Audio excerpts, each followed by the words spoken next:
વરસાદ તો દર વર્ષે થતા હોય ને થોડું ઘણું ફૂલમાં નુકસાન થતું, પણ આ વર્ષે જે માવઠું થયું ને એ તો રેકોર્ડ બ્રેક નુકસાન. છેલ્લા 20 વર્ષમાં અમે ક્યારેય નથી જોયું આટલું નુકસાન. તો કે અમે જે ટાર્ગેટ હતું કે વીઘો 60-70 હજારનો થાય એમ હતો, એ વીઘો અત્યારે કદાચ 10 હજારનો પણ નહીં શકે એટલું નુકસાન ગયેલું.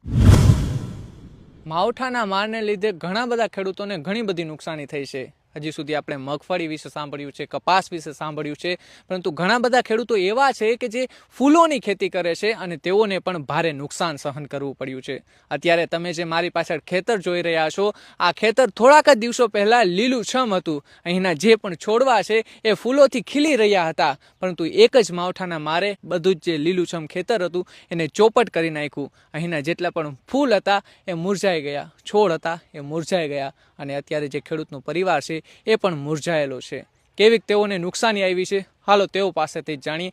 આ જે માવઠું પડ્યું છે એના લીધે ફૂલવાડી છે એમાં કેટલું નુકસાન થયું છે? શરૂઆતમાં ફૂલ નામી ઉગી ગયા હતા અને પછી સરસ ઝાડવા નામી હતા અને ફૂલ ચાલુ થઈ ગયા. પણ વરસાદ થોડોક થયો ત્યારે થોડું ઘણું નુકસાન ગયું, તો એ તો સુધારો થઈ ગયો અને પાછું ચાલુ થઈ ગયું. પણ હમણાં જે માવઠું થયું, ભારે માવઠું, એ વધારે નુકસાન કર્યું. તો કે અમે જે ટાર્ગેટ હતું કે વીઘો 60-70 હજારનો થાય એમ હતો, એ વીઘો અત્યારે કદાચ 10 હજારનો પણ નહીં શકે એટલું નુકસાન ગયેલું. અને આમ જો વરસાદ તો દર વર્ષે થતા હોય ને થોડું ઘણું ફૂલમાં નુકસાન થતું, પણ આ વર્ષે જે માવઠું થયું ને એ તો રેકોર્ડ બ્રેક નુકસાન. છેલ્લા 20 વર્ષમાં અમે ક્યારેય નથી જોયું આટલું નુકસાન. કે ત્યારે ફૂલનો એકાદો પાક ફેલ જતો હતો, તો પાછું તો સુધારો થઈને આ વર્ષે તો ઝાડવા જ ટૂંકમાં પતી ગયા વધારે. આ વર્ષે નુકસાનમાં જોઈએ ને તો ગલગોટામાં 90% નુકસાન જ છે. આ ફૂલ સરસ છે, દેખાય ઉપર સારા છે, પણ અત્યારે હાલની અંદર જો આ છે ને પાછળના ભાગમાં ફૂગ લાગી ગઈ છે, એટલા બધા ફૂલ ફેલ થઈ ગયા છે, જ્યાં તમે જોઈ શકો છો. એમાં આ ઘેરાની અંદર જેટલો માલ છે એટલો બધો અત્યારે જો આ માયલો જ છે, નાક ફેંકી દેવાનો છે, હાલે હોય કે નથી. કેટલીક નુકસાની થઈ છે ટોટલી આખા ખેતર? એટલે અમે સરેરાશ એવું ધાર્યું હતું કે 12 વીઘામાં જે આ નવું પ્લાન નાખેલા હતા, એટલે એમ હતું કે 7 થી 8 લાખનું આવક થશે.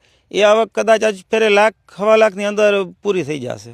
જે આ ગુલાબમાં આ સિઝન અનુસાર અત્યારે જો આ મહિનામાં તો આ આખો ઘેરો ભરચક હોય. આ અમારે 3,000નું છે પ્લાન્ટ નાખેલા, તો અત્યારે ઓછામાં ઓછા 40 થી 50 કિલા તો રોજ ઉતરતા હોય. હાલની અંદર અત્યારે 5 થી 7 કિલા થાય. એ તમે જો ક્યાંક ફૂલ ઉગડેલા છે. એટલે માવઠાનું નુકસાન ગુલાબને પણ એકદમ જ થયું છે, જોરદાર. છતાંય ખેડૂતો કે ને જગતનો તાત, એટલે અમારે શું છે, વેદનાએ ઘરે ઉતારીને રાખવી પડે કે જગતના તાતનું બિરુદ મળેલું રહ્યું ને એના જેવું છે અત્યારે.